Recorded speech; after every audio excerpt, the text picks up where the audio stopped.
M news కి స్వాగతం. పశ్చిమ గోదావరి జిల్లా మొగల్తూరు మండలం కేపీ పాలెం గ్రామంలో జనంలోకి జనసేన అనే కార్యక్రమాన్ని నిర్వహించారు. బొమ్మిడి నాయకర్ మాట్లాడుతూ స్థానిక ఎమ్మెల్యే మోదునూరి ప్రసాద్ రాజు నరసాపురం ప్రజల్ని మోసపూరితమైన మాటలతో హామీలతో మోసం చేస్తూ ఉన్నారని, జిల్లా కేంద్రం తరలిపోయిందని, నియోజకవర్గంలో సరైన రోడ్లు, త్రాగునీరు, సాగునీరు నరసాపురం ప్రజలకు అందించలేదని ఎమ్మెల్యే ప్రసాద్ రాజుపై అసహనం వ్యక్తం చేశారు. జనసేన టీడీపీ ఉమ్మడి ప్రభుత్వమే అధికారంలోకి రాబోతుందని, చంద్రబాబు, పవన్ కళ్యాణ్ ఆధ్వర్యంలో సుపరిపాలన అందిస్తారని, తమ ప్రభుత్వంలో ప్రతి పథకాన్ని పేదవాడికి అందేలా చూస్తామన్నారు.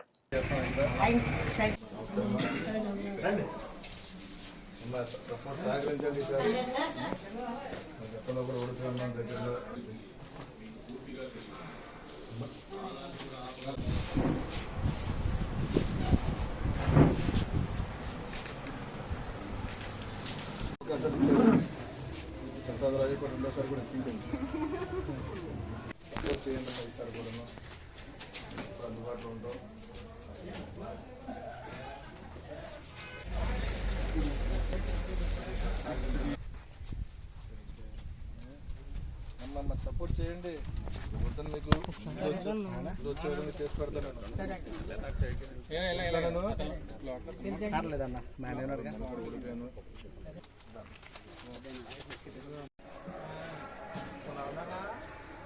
సపోర్ట్ చేయండి అమ్మా, సపోర్ట్ చేయండి అమ్మా. ఇక్కడ అందుబాటులో ఉంటాం.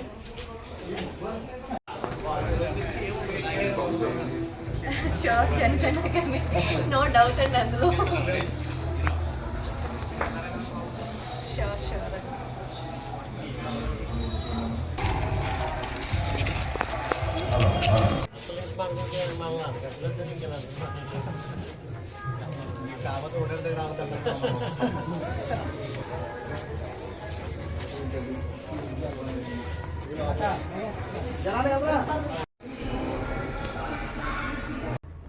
మరి ఈ రోజున నరసాపురం నియోజకవర్గం మొగల్తూరు మండలం కేపీ పాలెం సౌత్లో జనంలోకి జనసేన పేరు మీద మేము ప్రతి ఇంటికి తిరగడం జరుగుతుంది. మేము గతంలో కూడా మేము ఒక 3 months బ్యాక్ కూడా జనంలోకి జనసేన పేరు మీద నియోజకవర్గంలో 30% తిరిగాము. మళ్ళీ ఒక 3 రోజుల నుంచి మేము స్టార్ట్ చేస్తాం. తూర్పుతాలు కంప్లీట్ చేసుకుంటూ కేపీ పాలెంలోకి వచ్చాం మేము. మరి ఈ రోజున ప్రతి ఇంటికి వెళ్తున్నాం. ప్రతి గడపకి వెళ్ళి వారి సమస్యలు తెలుసుకుంటున్నాం మేము. అంటే ప్రజలు ఏ రకమైన ఇబ్బంది పడుతున్నారో వాళ్ళు వారి సమస్యలు తెలుసుకుని రేపు మేము అధికారంలోకి వచ్చిన తర్వాత ప్రజలకు ఏ రకంగా మనం సమస్య పరిష్కారం చేయాలనే ఆలోచన మీద ప్రతి ఇంటికి తిరిగి వారి ఇబ్బందులు తెలుసుకోవడం జరుగుతుంది.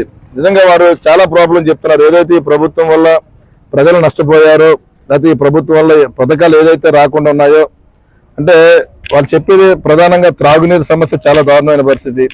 ఏ గ్రామం వెళ్ళినా సరే, ఏ ఇంటికి వెళ్ళినా సరే, అటు పేరు తూర్పుతాలు అవ్వచ్చు, లేకపోతే కేపీ పాలెం అవ్వచ్చు, వారు త్రాగునీరు చాలా ఇబ్బంది పడుతున్నారు ప్రజలు. అదేవిధంగా రోడ్లు కూడా వాళ్ళు ఏంటంటే రోడ్స్ కూడా ఎక్కడ సరిలేవు. మరి ప్రభుత్వ పథకాలు కూడా అందరికీ రావట్లేదు. చాలా మంది ఇల్లు లేని వాళ్ళు కూడా చాలా మంది కనపడుతున్నారు ఇక్కడ. మరి వాళ్ళ ప్రభుత్వం ఎక్కడో కూడా ఇళ్ల స్థలాలు కూడా ఇవ్వలేదు. వారికి ఏ రకమైనా కూడా సహకరించలేదన్న ఆలోచనతోటి మరి ప్రజలు వారి సమస్యలు తెలియజేయడం జరిగింది.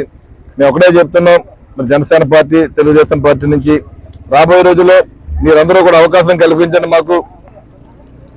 మీరందరికీ కూడా మంచి పరిపాలన, మంచి పేరు తెచ్చుకునే విధంగా మేము, అదేవిధంగా మీకు న్యాయం జరిగే విధంగా ప్రతి ఒక్క ప్రభుత్వ పథకం డైరెక్ట్గా ప్రజలకు అందే విధంగా ఎక్కడ మిస్టేక్ జరగకుండా మేము చూసుకుంటామని చెప్పి మనస్ఫూర్తిగా కోరుకున్నాం. ప్రసాద్ రాజు గారు నరసాపురం నియోజక ప్రజలందరికీ కూడా అభివృద్ధి చేస్తున్నాం, అదేవిధంగా ప్రజలకు ప్రతి సంక్షేమ పథకాలు అందిస్తున్నామని చెప్తున్నారు. అంటే మేము ఒక్కటే అడుగుతున్నాం ఈ ప్రభుత్వాన్ని కానీ, లేకపోతే గౌరవ శాసనసభ్యులు ప్రసాద్ రాజు గారిని కానీ, మీరు నరసాపురం నియోజకవర్గం అన్నది ఏ రకంగా అభివృద్ధి చెందని చెప్పి మీరు చెప్పాలని చెప్పి ఈ సందర్భంగా నేను అడుగుతున్నాను. నేను జిల్లా కేంద్రం ఉంది అంటే ఒకటి ఏదైతే పార్లమెంట్ వైడ్ ప్రతి పార్లమెంట్ జిల్లా కేంద్రంగా చేస్తున్నారో అలాంటి పరిస్థితి నరసాపురం కూడా జిల్లా కేంద్రంగా అదే పరిస్థితి మరి రావాల్సిన సందర్భం ఉంది. అలాంటి పరిస్థితుల్లో ఆ జిల్లా కేంద్రాన్ని మరి పక్క ఊరు ఏదైతే ఉందో భీమవరం తీసుకెళ్లిపోయారు. మరి మీరందరూ ఆలోచన చేసుకోవాలి. ప్రసాద్ రాజు గారు కూడా నరసాపురం అన్ని జిల్లా కేంద్రం అవుతే కనుక నరసాపురం ప్రజలు ఆర్థికంగా ఎదురుకెళ్లే పరిస్థితి కనబడుద్ది, ఉద్యోగాలు వస్తాయి, వారు ఆస్తులు కలుగుతాయి, వ్యాపారాలు పెరుగుతాయి, వివిధ రకాలుగా డెవలప్మెంట్ అయ్యే పరిస్థితి కనబడుతుంది. మీరు ఒకటే, మీరు అభివృద్ధి అంటున్నారు, సంక్షేమ పథకాలు ఇస్తున్నాం అంటున్నారు, రోడ్లు చూడండి, రోడ్లు ఎంత దారుణమైన స్థితిలో రోడ్లు ఉన్నాయో మీరు ఆలోచన చేసుకోవాలి. ప్రసాద్ రాజు గారు కూడా ఇప్పుడు ఎలక్షన్స్ వస్తున్నాయని చెప్పి మీరు ఒక నెల రోజుల నుంచి మీరు రోడ్లు వేసే ప్రక్రియ మీరు మొదలెట్టారు. మీరు అంటే ప్రజల్ని ఏదో ఒక మోసపూరితంగానే మీరు ఉంటున్నారు తప్పగానే ప్రజలకి న్యాయం చేయాలి, ప్రజల తరఫున మనం ఉండాలన్న ఆలోచన, ఒక చిత్తశుద్ధి మీకు ఎక్కడా లేదని చెప్పి ఈ సందర్భంగా నేను మిమ్మల్ని ప్రశ్నిస్తూ, ప్రజలు రాబోయే రోజుల్లో మాకు అధికారం ఇస్తున్నారు. మన నరసాపురం నియోజక ప్రజలు ఒకటే కోరుకునేది, మీరందరూ కూడా మరి గతంలో కూడా నాకు అవకాశం మీరు కల్పించారు, అయినా ఏంటంటే తక్కువలో నేను ఓటమి చెందిన ఈ 5 సంవత్సరాలు కూడా నిరంతరం మరి ప్రజాక్షేత్రంలోనే ప్రజలకు అందుబాటులో ఉంటూ ప్రతి ఇంటికి కూడా మరి తిరిగిన సందర్భాలు ఉన్నాయి. దయచేసి మీరందరూ కూడా మీరు గెలిపించండి, నన్ను మీ అందరికీ సేవ చేసే అవకాశాన్ని కూడా మరి కల్పిస్తారని మనస్ఫూర్తిగా కోరుకుంటూ, మా ప్రయాణం ఎప్పుడు పవన్ కళ్యాణ్ గారు కానీ మేము కానీ చంద్రబాబు నాయుడు గారు కానీ ప్రజల శ్రేయస్సు కోసం ప్రజలకు న్యాయం జరిగే విధంగా మా ప్రయాణం ఉంటుందని చెప్పి తెలియజేసుకుంటూ మరి ప్రతి ఒక్కరికి కూడా హృదయపూర్వక ధన్యవాదాలు తెలియజేసుకుంటున్నాం. మరిన్ని తాజా వార్తా విశేషాల కోసం ఎంన్యూస్ సబ్స్క్రైబ్ చేయండి, మీ మిత్రులకు షేర్ చేయండి.